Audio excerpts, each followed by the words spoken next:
into our rainbow studio with another episode of Appalling Twistianity. And while we're going to resume where we were in the 18th chapter of Debatim, which is Deuteronomy, with the introduction of Dod by Moshe, as he speaks of a prophet who will come from the midst of those listening to him, which would have been the children of Israel, whom they were instructed to not only listen, but respond.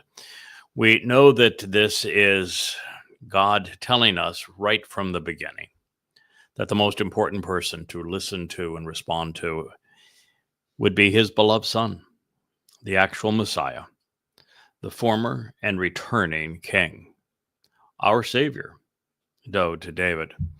And it's somehow missed because, Twistians want to apply this to their mythical Jesus.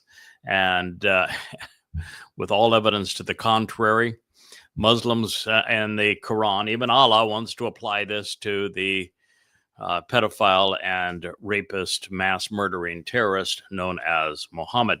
And so there are a lot of people laying claim to this. I'm given, I guess, the opportunity. Wookie would probably claim it too, and he'd probably have more right to it than either of those two.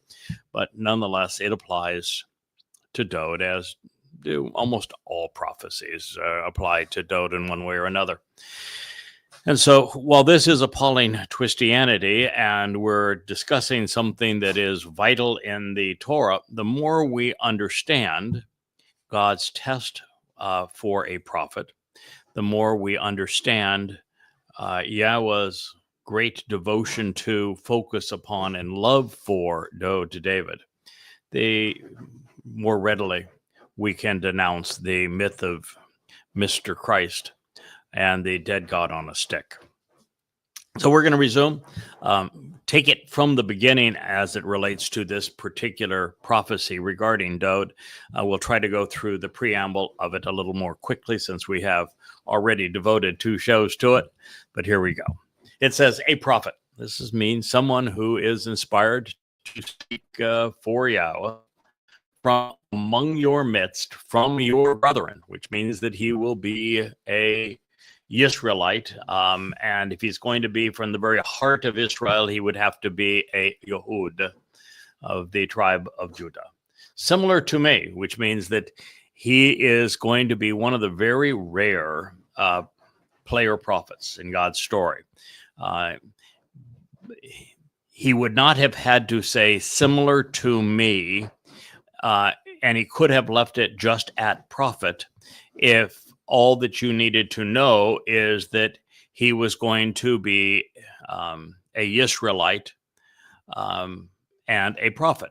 Because the one thing that would make Dod and Moshe different than the others is that they were very active characters in the ongoing plot of God's story, as well as prophets.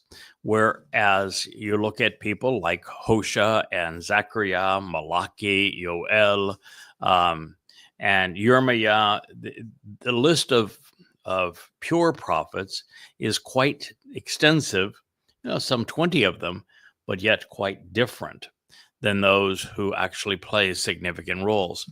Another individual who is a player prophet would be Eliah. He acted in a very big way in repudiating both the religion and the politics of Israel. The difference is here that Eliah could not be read because he personally didn't write anything down. So that's going to be a criterion here in a moment. So a prophet. From among your midst, from your brethren, similar to me, Yahweh, it says, will raise up and position to take a stand and establish you and affirm you. So this completely eliminates any possibility that even if Jesus were real, which he wasn't, he was made up by Paul in 52 CE, it couldn't be Jesus because, well, there is no mention of Yahweh in Christianity, and this individual is being raised by Yahweh. Second, it cannot be Muhammad. Well, for a billion reasons, Yahweh doesn't endorse pedophiles and rapists and mass murdering terrorists who are anti-Semites and perpetrate apartheid and genocide on Jews and who speak for Satan. So it's not Muhammad, not the same individual. Allah is the antithesis of Yahweh. And of course, this says that he is going to do something extraordinary to establish God's people. And there's really only one person who did something extraordinary to establish and affirm Yisrael, and that would be Daud. He not only united Yisrael and defended Yisrael and brought Yisrael into their capital of Jerusalem, but in his second and third lives, he offered his corporeal body to fulfill Passover, to open the doorway to life, and then he, on his soul, carried our guilt into Sheol to perfect us, and by depositing our guilt where it could never be retrieved or seen again, which gave us the opportunity to become firstborn children in God's family. It goes on to say, to him, I want you to actually and continually listen.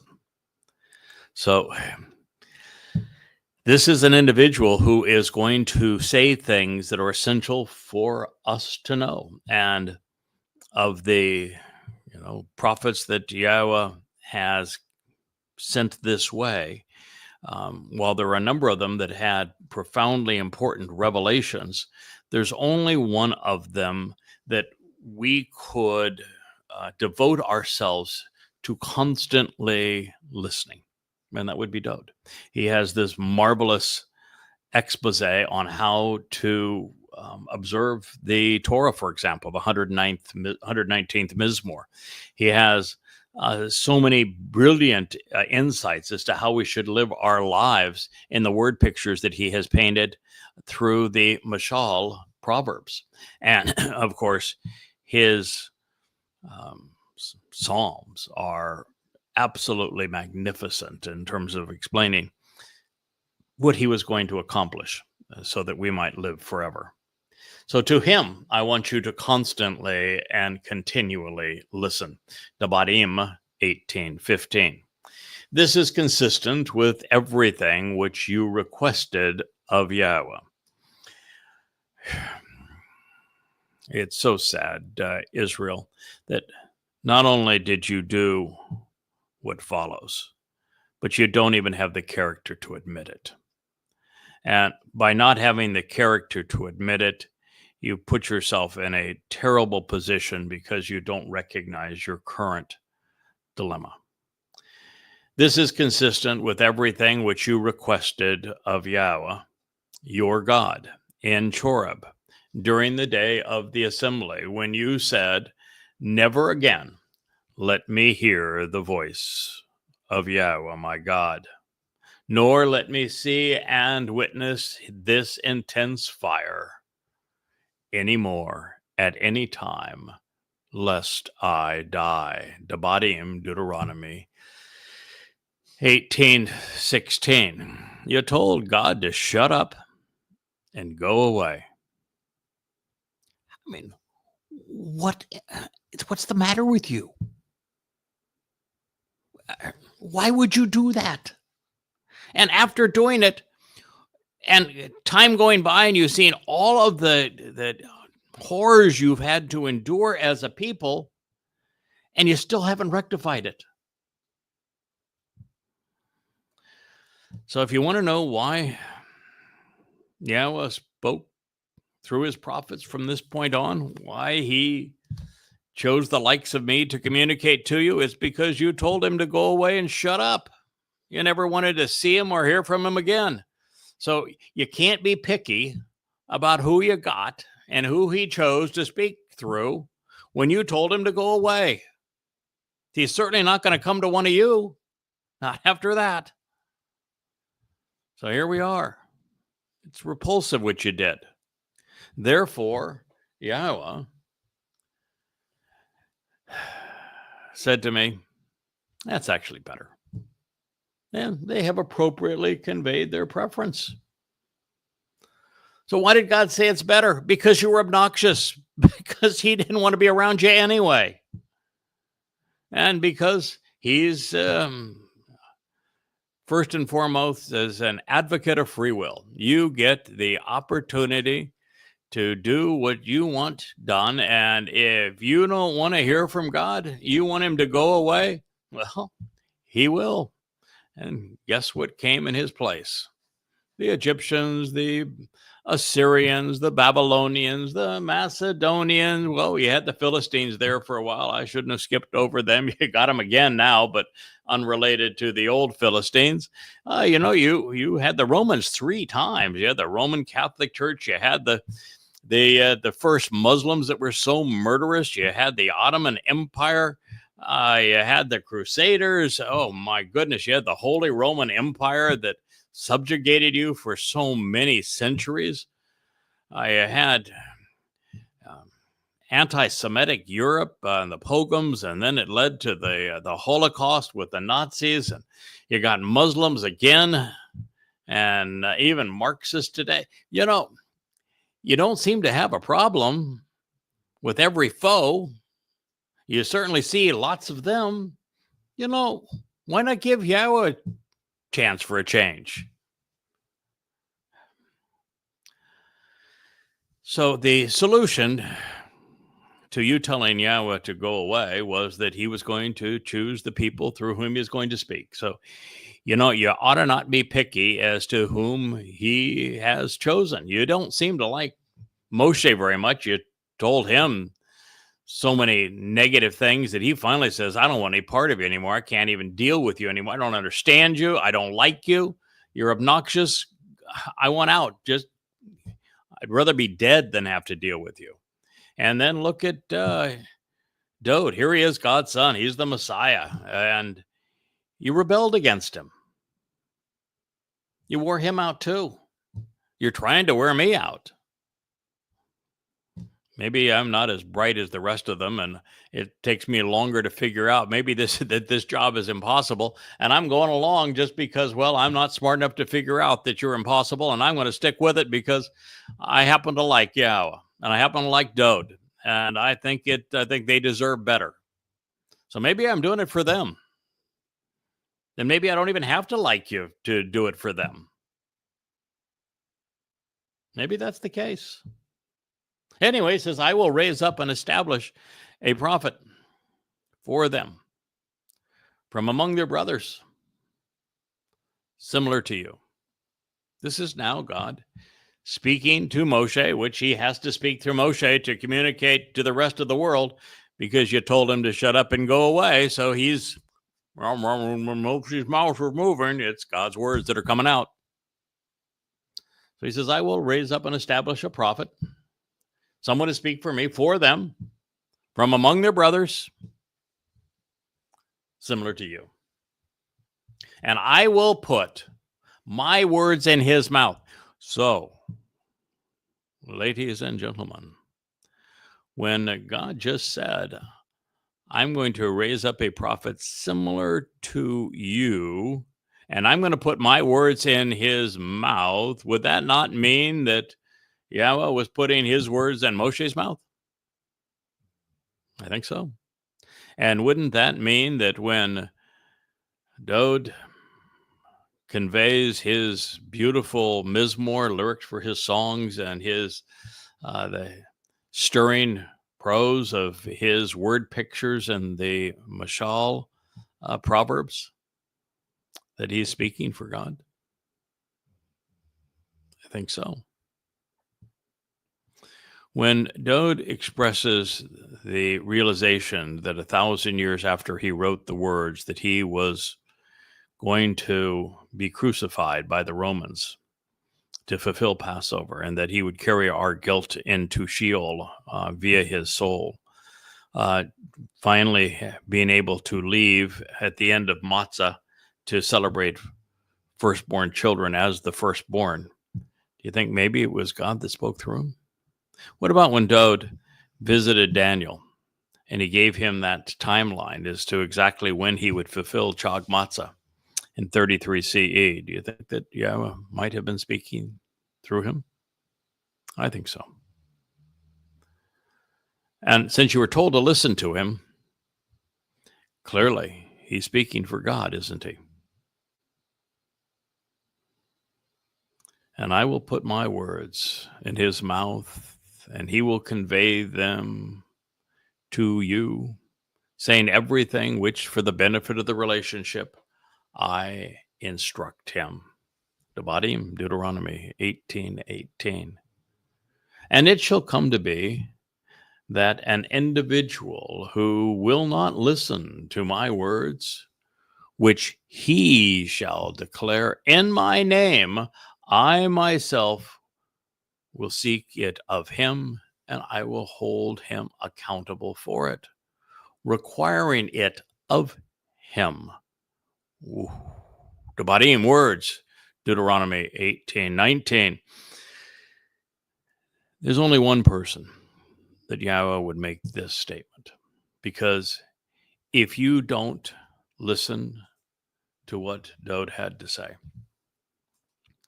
particularly as he explained that he would, as the Messiah and the Son of God, fulfill Pesach, Matzah, and Bikurim, even telling us when he would do so. If you don't listen to him and recognize that he made these claims, that he gave you an eyewitness account of crucifixion 700 years before crucifixion even existed, 1,000 years before he endured it, you don't listen to him. And you don't act accordingly to Yahweh's inspired testimony through him as a prophet, then Yahweh's going to say, I'm requiring of you what he has offered, what he has done. Where is the doorway to life open for you if you didn't respond to Dode? Where is the removal of your guilt if you didn't capitalize upon what Dode said and did? How are you a signatory of the covenant family if you have not followed along and listened to the Son of God and capitalized on what he has offered? God's going to require these things of us if we're going to spend eternity with him. And these things were given by the gift, the charity, the contribution of this man, Dode.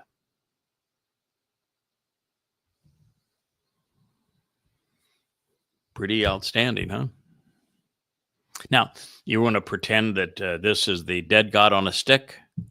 So how are you supposed to listen to him when he didn't write anything down? And how are these people supposed to listen to him when he would be claim that they killed him? And how would this work out when he died by crucifixion, but in no association of any kind with Passover or matzah or unyeasted bread, and therefore for no purpose? Are you supposed to say, well, gosh, you can't get into heaven because you weren't crucified? Think it through. What if you don't do what Dode did as a now? No, let's take it to Muhammad, because they claim this passage. If you don't do what Muhammad did, you can't get into heaven. What did Muhammad do? Well, he was a pedophile. He was incestuous. He was a rapist. He was a misogynist. He was a mass murderer. He was a terrorist. He was a thief. Which of those do you think that Yahweh was going to require of you? He was a false prophet. Probably not either of those would it be. But what Dode declared, in Yahweh's name, in my name, he says, I myself will seek it of him. So Dode spoke and wrote his mashal and his mizmor, all in the name of Yahweh. Even if we were to forget for the moment that pretend Jesus never wrote anything down, no indication he ever said the name Yahweh. So he didn't count. And clearly Muhammad had a whole bunch of gods: Aluza, Alat, Manat, Ar-Rahman, Ar-Rahim, and Allahi, Allahu, Allahim. So, not him either, right? Only one person. It's Dode. And if you don't capitalize on what Dode has offered through Pesach, Matzah, and Bikurim, you don't also celebrate Pesach, Matzah, and Bikurim, remembering and capitalizing on what Dode has accomplished for us, well, then it's going to be required of you, and you're not going to have the receipts. So this is among the most provocative and least appreciated declarations in the Torah. To set the scene, Yahweh had asked Moshe to gather the children of Israel so that he could speak directly to them, the purpose of which was to affirm that everything Moshe had been sharing with them had indeed come from God. That's what he wanted to validate, so that they would know for certain this came from God, versus their Talmud, which didn't come from God, versus the New Testament, which didn't come from God, versus the Zohar, which didn't come from God, versus the Quran, which didn't come from God. He wanted a means to assure the people that Moshe was speaking for him.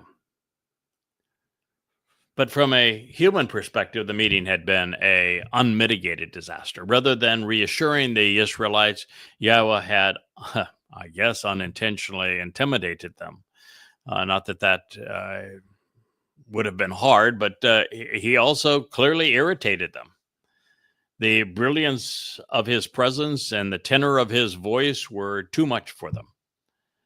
And particularly being as irascible as they were, with a really miserable attitude, they just didn't like being in proximity to such grandeur and goodness.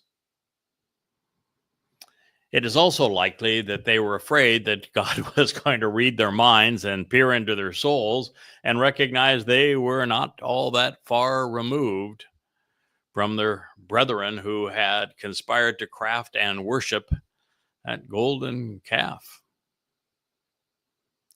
Now, this may sound shocking, but it is nevertheless true. Most men and women want nothing to do with Yahweh. They prefer fake gods, who by design are similar to them and accepting of them. If you can make up your own God, your God is going to love you, right? Yeah, that's right. You make up your own God. Your God will love what you love and will hate what you hate. I found when people find that there's 3 destinations for a soul, yes, no problem knowing it's over. They would rather do that yes, than take any kind of time to get to know who Yahweh actually is. Correct. Yeah, that's right. If they see it as a relief. Yeah, if they see it as a relief. Okay, well, whew. I'm not going to hell. I'm not going to hell. But other than that, don't bother. Yeah, I mean, that is by intent. That response is one of the responses Yahweh is looking for, because you've got probably 100 billion humans that have come and gone this way, and 100 billion people would be a little large for a family. So we can be certain that God's not looking for 100 billion people to try to relate to. And so the easiest way to get a manageable number that he can have a close personal relationship with throughout eternity is to whittle it down. And that way, these souls, they don't have to be tormented in hell. I mean, hell would be overpacked. There's no black hole big enough for that many of them. This is perfect. They get exactly what they asked for. Totally fair. Works out well for everybody. It blows me away. Well, why somebody wouldn't choose Yahweh I don't understand. Well, I don't understand it from the beginning. The whole 10 plagues, they saw it all. They were there from the beginning. 2 frickin' people after 6 out of 40 years. Out of 600,000. Out of 600,000. Yeah.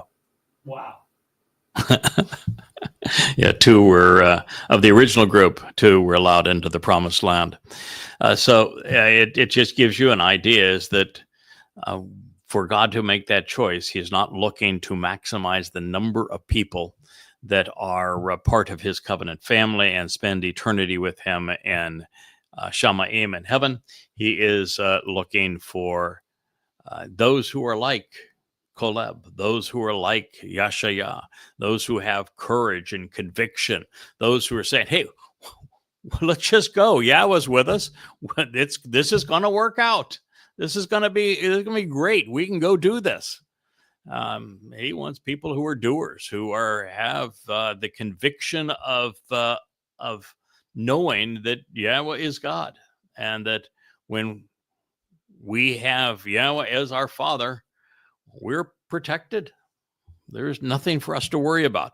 We can come down here, for example, turn on the lights, turn on the camera, and say, go. There's nothing for us to fret. We know Yahweh. We can share openly what we know about Yahweh, and we're delighted to do so. Now, for most people, why they don't want to proceed, when you tell them, for example, that Jesus never existed. He was a myth created by Paul in 52 CE, and I can prove there's not a single eyewitness account, and there's not a single contemporaneous account. And if he was supposed to be God, he would have, oh, by the way, prophecies that pertain to him, and there are none. He would have a Hebrew name, and he doesn't. He would have a Hebrew title, and he doesn't.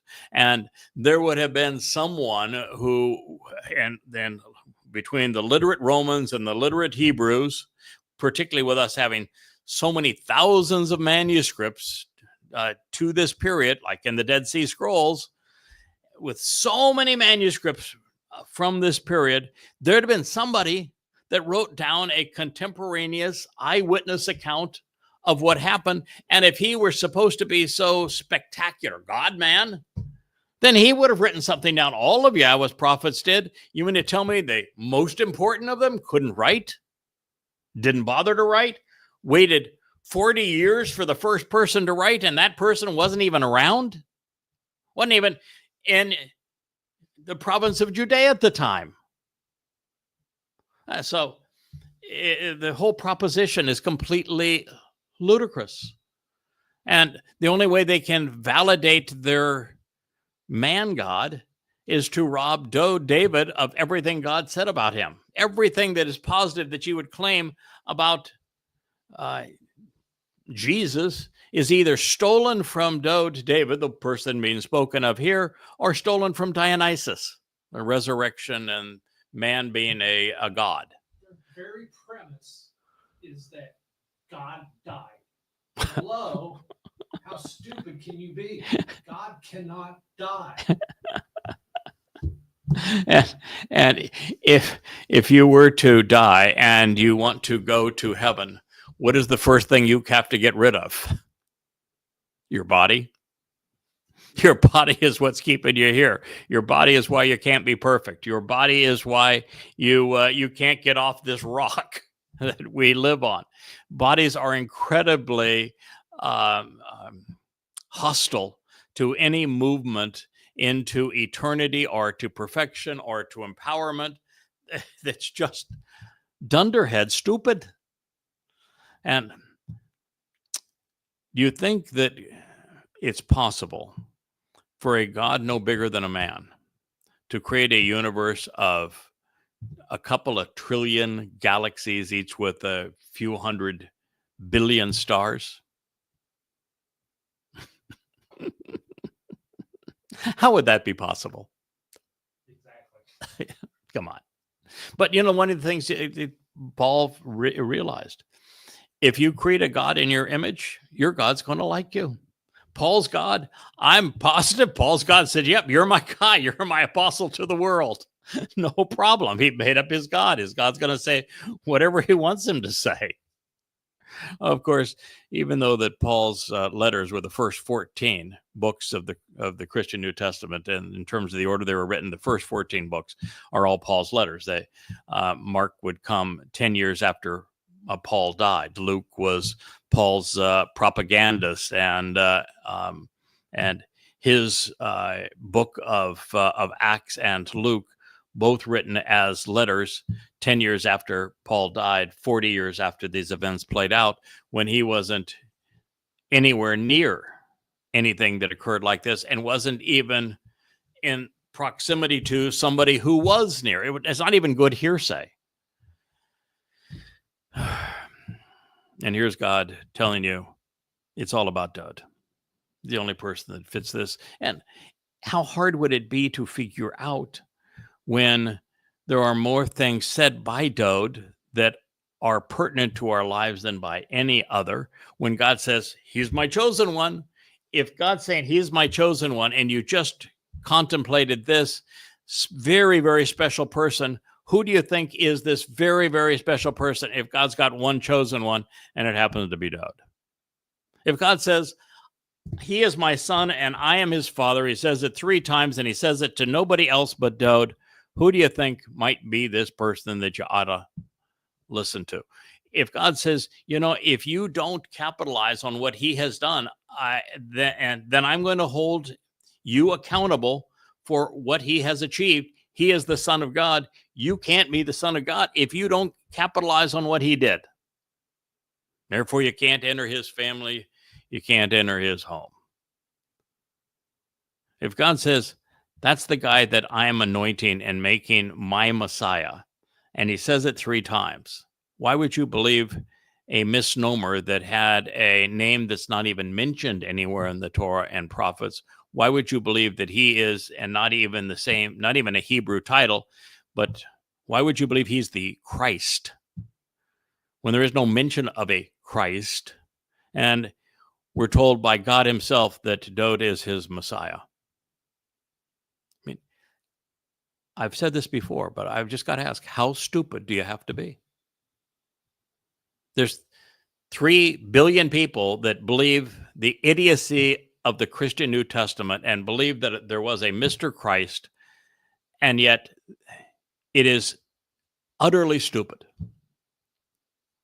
There's no validity to it whatsoever, and the truth is profound, and it comes from God's lips.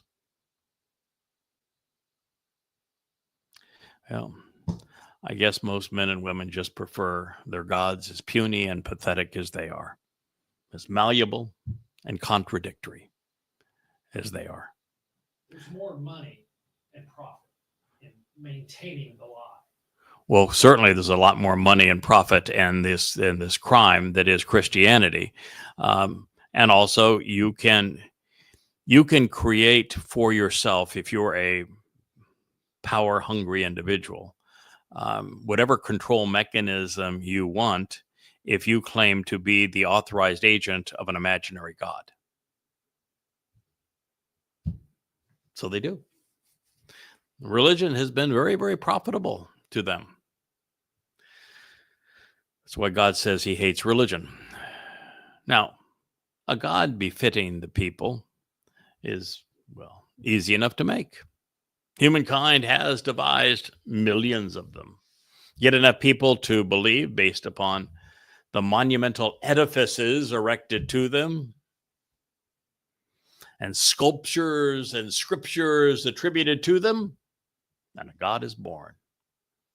They grow in stature by building religions around them, by telling the skeptics that they're going to be tortured in hell. And if they don't believe, and if they're compliant, of course, that they'll be rewarded in heaven. The more popular they become, the more godly they appear. Your life sucks, but believe what I tell you, and you'll be okay in the end. Well, yeah, not in this life. No, not in the end of this life. No.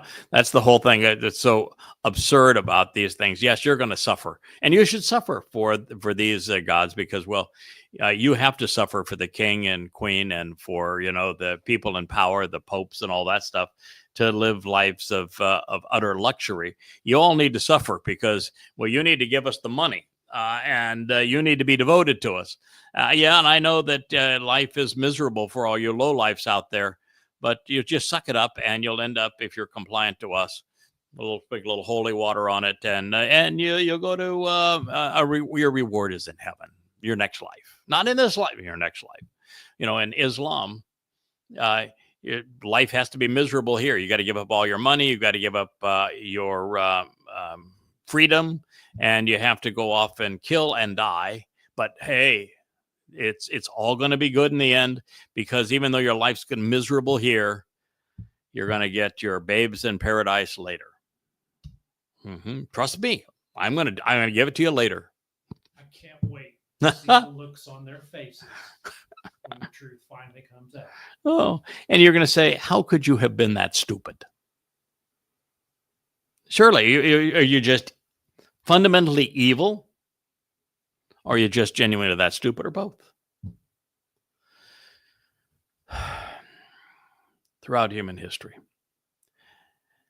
in every race and place, men and women have done this very thing, shaping their culture and lives around the very gods that they have fabricated, with the most prevalent today being Jesus Christ, and second to him, Allah, or Allahi, Allahu, Allah.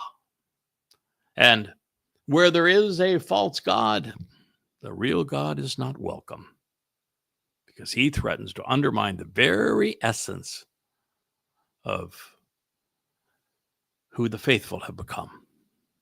You tell a Christian Jesus Christ is incompatible with Yahweh, and they would prefer to cling to their precious Jesus. Jesus is Lord. Jesus is King. Jesus is coming back. Jesus died for me. And you say, well, why wasn't there a single prophecy regarding him? Why wasn't there a single eyewitness? Why didn't he write anything down? Why did God say everything pertains to David? And that David did everything that you're attributing to the Jesus, except for the pagan stuff of being a God man who dies and is resurrected. Except the really ridiculous stuff, right?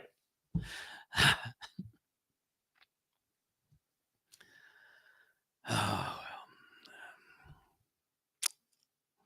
there's just no end to stupidity. Albert Einstein actually says, two things appear infinite to me: how dumb people seem to be, and he says, I also suspect the universe is infinite.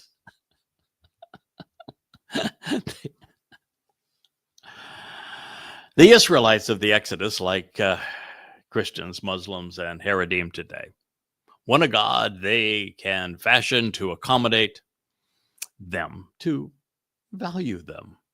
One they could make like the best of themselves, one who would listen to their prayers and would tell them that they were the only ones who were righteous. The religious have had no interest in learning what pleases Yahweh, listening to him, or allowing God to make them more like him by becoming acceptable to him. Nearly 3,500 years later, literally nothing has changed. As a result, the people pleaded with Moshe to intervene, to silence the voice of God, and to remove his light. Well, that would normally be considered as a giant stride back into Mitzrayim, where God was nowhere to be found, even although there was plenty of pagan gods and goddesses for them. Even a return to Babel, where truth and lies were mixed together for Satan to be able to confuse through religion and politics. It is what Yahweh had anticipated. He knew it was going to occur this way. This is the reason he asked Moshe to engage with him to liberate his people.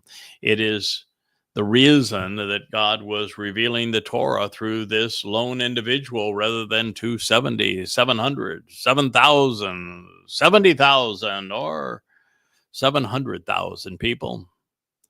It is why Dode was chosen. It's why I am here. And yes, Yahweh knew long before the Exodus began that it would be this way. He told us regarding the fourth day of creation that there would be a greater and lesser luminary that would draw your attention to the Moed and to the very timeline of God so that you might be able to enter his light. Individuals are very few, I should say, and very far between, who listen to Yahweh, who accept him on his terms. Fewer still engaged doing as God instructed. Even over the last score of years, while there are many covenant members who have served with me, some to publish, some to promote, some to convey online Yahweh's message. And some have come and gone. When it comes to the translations, when it comes to the insights that are derived from them, when it comes to being the core of the Yahweh blog, the books, these programs are written and spoken by the two of us, Yahweh and Yada. As was explained in Yashaya, Isaiah 11, regarding the Choder, this branch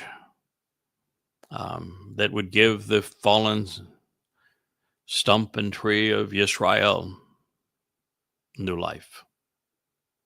With some notable exceptions, this is consistent with the way Yahweh has engaged since these words were spoken 3,470 years ago. The distinctions in the way Yahweh is communicating today are attributable to the realization that there is so little time remaining for Jews to respond prior to his return with Dode, and therefore, without a backup plan, should we fail, I have benefited from the counsel, comprehension, confidence of the seven spirits of Yahweh, including the very spirit of Yahweh.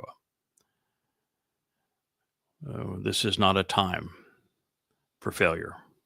We must prevail, and God's going to assure that result. Further, this close to the fulfillment of Shabuah, Teruah, Kippurim, and Sukkah, prophecy isn't near the option that it was previously. Because previously, well, from the time of Moshe to now, we'd have, 3,470 years from the time of Dode to now, so that we could validate that he spoke for Yahweh because his prophetic testimony turned out to be precisely true. We'd have 3,000 years from Yashaya as he gives us this sweeping counsel on God's antagonism towards Judaism and his love of the covenant to the extent that he was going to enable the Choder to awaken his people at this late moment in time. We had 2,700 years to validate his prophecies, and we have the great Isaiah scroll from Qumran, which dates 2,300, 2,400, or maybe even 2,500 years ago, all verified today based upon the prophecies that he made. But when we began together as a team, now just 24 years ago, Our first endeavor together was to protect Israel by exposing and condemning the menace of Islam. And at that point, there's no reason to interject prophecy into a book devoid of prophecy. And from that time, we then excoriated Christianity, which is, why would you interject prophecy into a book for which there is no fulfilled prophecy? Again, with the Christian New Testament. So our next encounter, and one that we've invested 20 years on, was rendering the text of the prophets as completely and as accurately as possible to deduce understanding, insights, comprehension from them. So you don't have to be a prophet to study and understand and then convey the message of the prophets. But ultimately, when there are tens of thousands of insights, when you become the first person to actually perceive God's story from beginning to end, how it began, how it will end, and all of the important strokes and milestones along the way, then you actually are a prophet. Because while you're not saying, I'm going to predict something that's thus says Yahweh, you're the first person to see what Yahweh conveyed to us in a manner that it all fits together in one beautifully framed and focused portrait. And in that way, our collaboration became prophetic. And it's also prophetic because there are 1,000 prophecies regarding the role that we would play together. So while God began with a student who became a teacher, a man who would serve as a witness, as this collaboration grew, the realization became true that just as Eldod, the Almighty's beloved, was a prophet, so was my Dod, his herald, his right arm.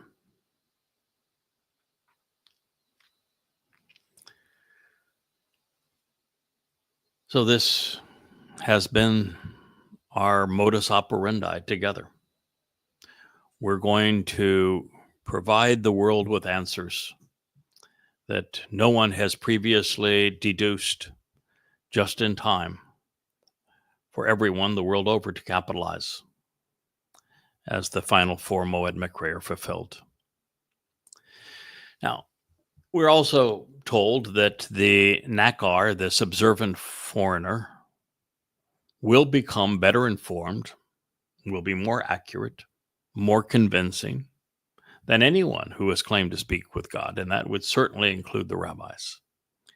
And he has to prevail with skeptical Yehudim who have undergone centuries upon centuries of indoctrination and a culture that has been carefully crafted by the rabbis to extend their influence. And I have to use evidence and reason to prove that that has always been counterproductive, which is what we've done, to warn Jews not just to be skeptical of them, to distrust them, to abandon them, to discredit them. And as we know, Jews have been trained over the years to distrust the Goyim. I mean, look what the Goyim have done to the Jews between the Amalekites, the Egyptians, the Philistines, the Assyrians, the Babylonians, the Macedonians, the Romans, the Arab Muslims, the European Roman Catholics, the Goyim Marxists. Look what Goyim have done. And so they're skeptical of that way, but the fact is that God began the story with Goyim. Adam, Chawa, Noach, Abraham, Sarah, Yishak, Jacob, all Goyim. God began the story with Goyim. And he's going to conclude this story by enabling, choosing a Goy to awaken the comatose Yisrael. Kind of poetic in a way, isn't it? The evidence that would be marshaled together in this collaborative effort would therefore be irrefutable. It will be overwhelming, and it is. I heard Rich last night. We were having what turned out to be more of Asher's swim party and than Wookiees, and the one of the guests, he just says, I'm here because he's obviously the choder. He is the Nakri. The odds in favor of it, when you do the calculations and all that is said, are beyond overwhelming. That is all the way to the point where it is conclusive. And we're told to listen. This is what God wants done. This is why I understand the Torah and prophets, and the religious are all blinded and haven't a clue what they actually say. They can read the words, but they can't process the message. Same thing is true with the prophets. It's again, it's a prophetic thing, but if all manner of people are reading the Torah and prophets and they can mouth the words, but they don't understand any of the message, and then one guy comes along and he's imbued with the seven spirits of Yahweh, and for the first time, he not only accurately and completely conveys the message, but explains it. Everything about it that's important to you. Isn't that the very essence of prophecy? To see what others have not seen and to convey it accurately and reliably to you.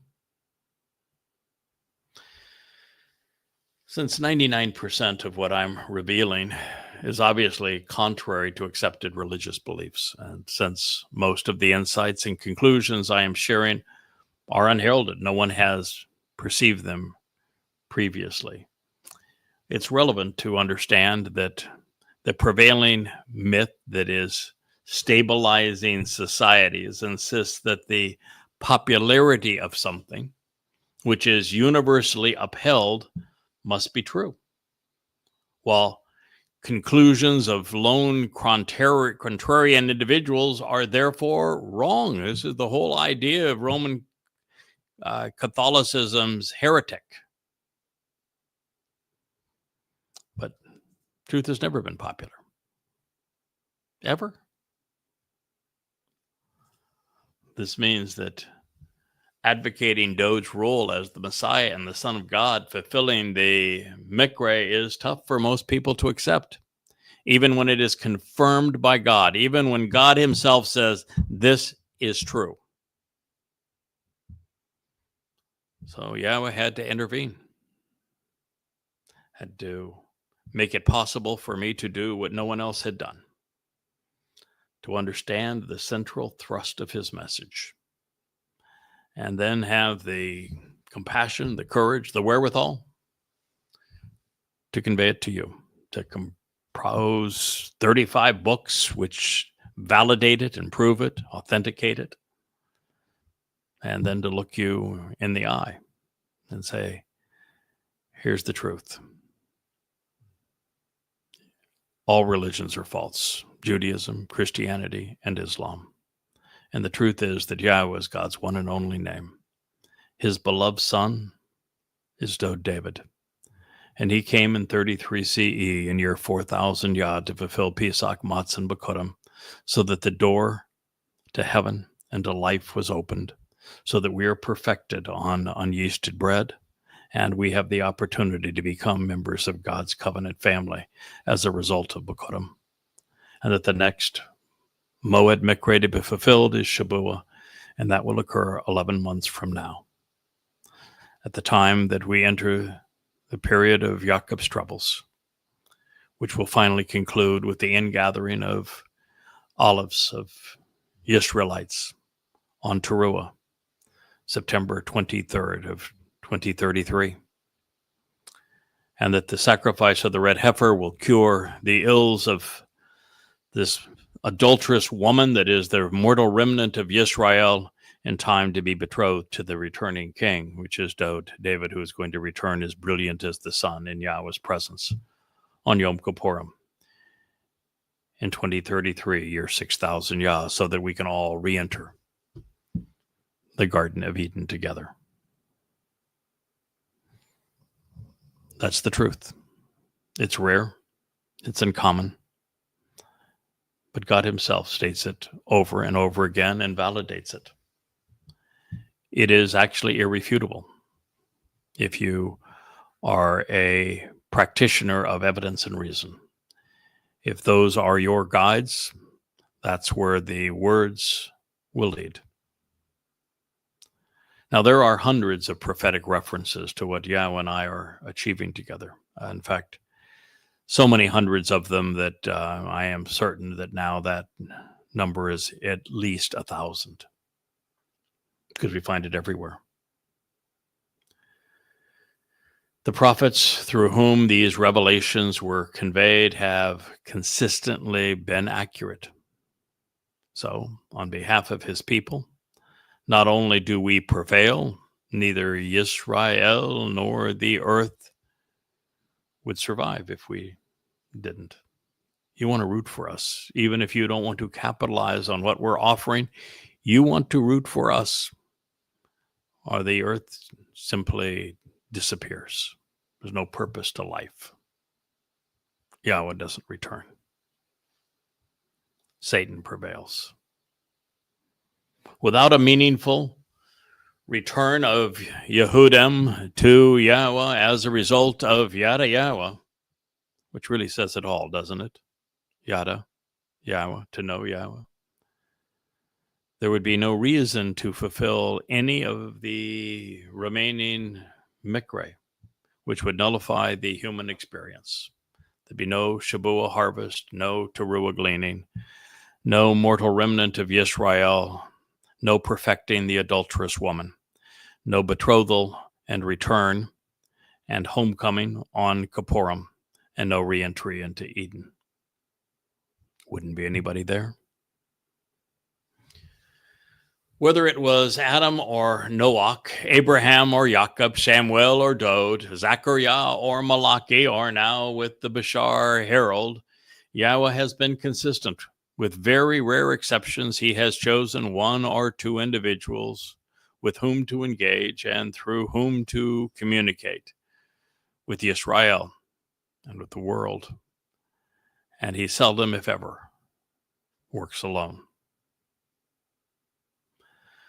And what he is working toward is establishing his family, the Bereth covenant. Yahweh does not want to intimidate us or to have anyone worship him. He is an advocate of free will and wants nothing more than to be our Father. We approach him through evidence and reason in our minds by choice.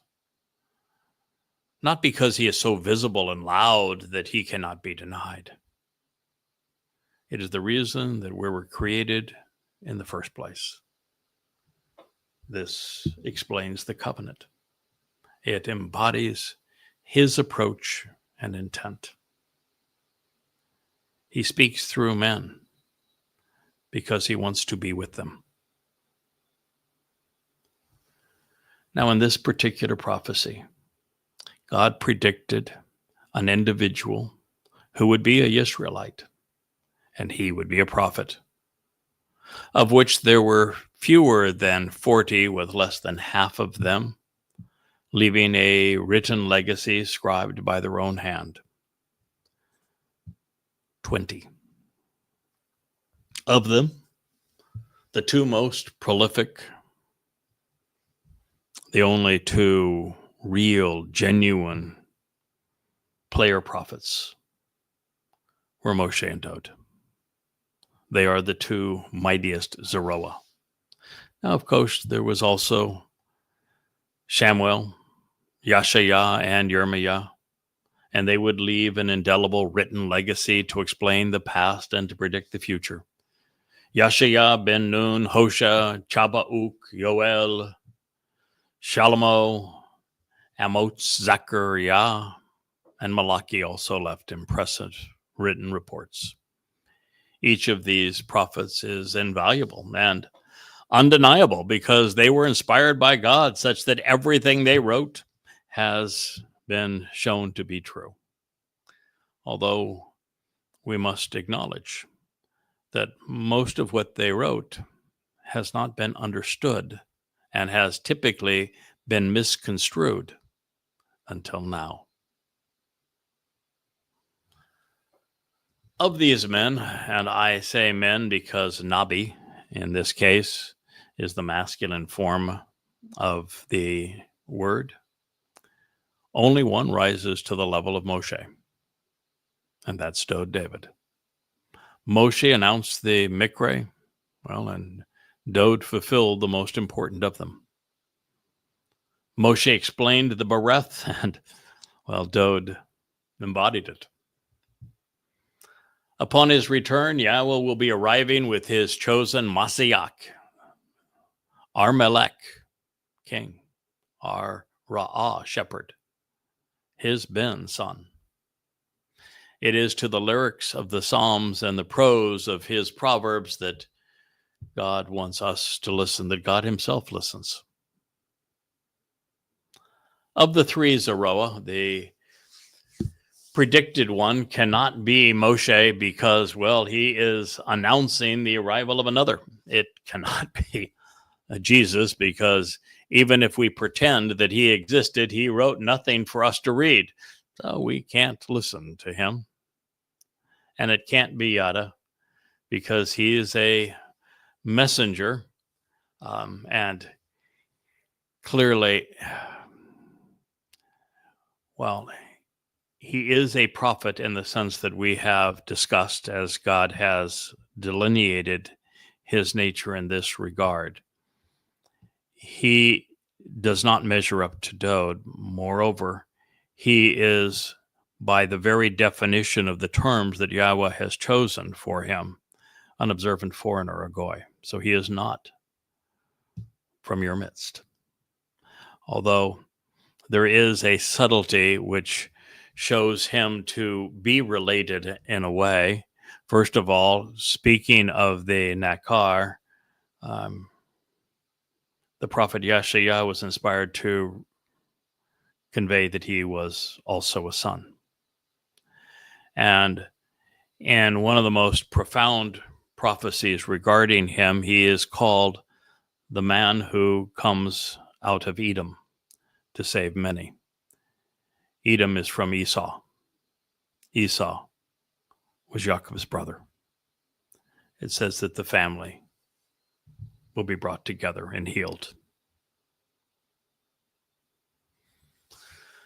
Now, as for Yashaya, my favorite, Yirmiah, Zechariah, et al., they were many and not one. Moreover, of these potential candidates, only two liberated and saved God's people. And one failed. Moshe. He didn't even get them into the promised land. I know, to say that he failed, it wasn't his fault, it was their fault. And the case of Dode during his first life, it wasn't his fault, it was the fault of the Israelites. They rebelled against him, as they did against Moshe. Even to this extent, Yahweh failed. He tried to lead the people. He tried to communicate directly to them, and they told him to shut up and go away. That's not exactly winning, is it? So here we are. Yahweh is revealing himself through individuals, now like Dode, rather than to large gathering of illiterate people throughout time. He is actually pursuing what is a better approach, and particularly for him, because he gets to choose the people through whom he communicates. We've had this lovely relationship for 24 years. And, there are lots of people that say, well, you're a real jerk. People call me that all the time on X in particular, and quite often on Facebook. But Yahweh seems to like me. He likes rogues. He pick people he likes to work with. And who is the world to tell God, you shouldn't like that kind of person. He's really gritty. He's abrasive. He tells me things I don't want to hear. That's the kind of person God likes to work with. So God gets to work with the people he chooses to work with. He makes the choice. All we're doing is responding to him. So God gets to work with the people he likes to work with. He doesn't have to pay any attention to the people that aggravate him. And the people he chooses to work with are always literate. They're always articulate. They always write stuff down for lots of people to read, to be disseminated in a very broad manner. So it's better for God. It's better for the people, because now you don't have lots of conflicting voices. You've got one message from the one God, always delivered the same way throughout time. It's a better approach. Better for everyone. No matter when or where you're born, you can know Yahweh, you can read his Torah, you can attend his mikveh, you can participate in his Bereth covenant. In this manner, we're all given direct access to God. Everyone's able to study the revelations of his prophets whenever time permits. I've laid it all out in the 35 books of Yada Yahweh. You know exactly what God said. You know exactly what he meant to convey to us. You know how to capitalize on what God is offering, and you know what he's asking from you in return. His method is fair, and that everyone the world over is offered access to him now. With 8 billion smartphones and about 8 billion people, and most people having access to somebody, and translation tools ubiquitous, and with English being the lingua franca of the world, even among Jews,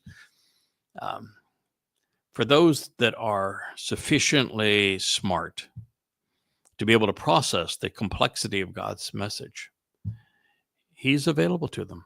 The truth is available. And so, you have this chance to relate. And I know the naysayers will say, well, what about that person that's living in the depths of the jungle of the Amazon or of the Congo? That's not fair to them. Well, with 100 billion people that have come this way, and the realization that God says, my message is going to be accepted by thousands, which is 1 in a million, even with the population that we have now. What were the odds that if that person became literate so they could read, if that person became, was educated to have the tools to be able to think this all through, that they, and not they, when Israelites who are literate, who have all the tools, who have been in the proper position to think all this through, haven't processed it, and you expect that person in the Congo or the Amazon to say, well, yeah, why not? I'll figure it out. It's just not realistic. And what's the point? If the point was that there was heaven and hell and nothing else, and if you didn't figure it out, you were going to hell, it would be unfair to the person in the Amazon or the Congo that was illiterate their entire life and therefore had no chance of knowing God. But that's not the answer. The person in the Congo, like every animal on earth, has a degree of free will, has their life to live as a gift. They get to live it. When it's over, it's just over. No penalty. There's no reward. It's utterly fair. And If you lead people away from God, do so deliberately because you're religious or ultra political. Well, you're going to get what's fair too. You're going to be led away from him. Fair's fair. And if you're among those who have devoted the time and the energy not only to learn what God is saying, and you capitalize on this opportunity he is providing to you, and you don't fight him and you don't antagonize him, and you embrace his name, you accept his son, you attend his Moed Mikre, you agree with the terms of his covenant family, then you're rewarded, as you should be. It's as it should be, which is a wonderful place for us to end this program, as it should be. Thank you so much for listening. I am Yada, Craig Wynn, and this has been the Iowa Blog.